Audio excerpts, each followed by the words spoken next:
సంగారెడ్డి జిల్లా కొండాపూర్ మండలం మారేపల్లి గ్రామంలో 9 రోజుల పాటు పూజలందుకున్న బొజ్జ గణపయ్య ఆదివారం తల్లి గంగమ్మ ఒడిలోకి చేరాడు.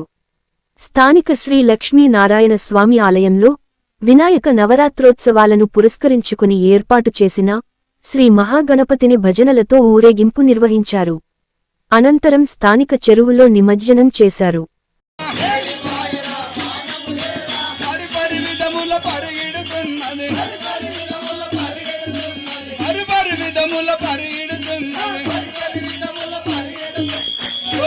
రాముడు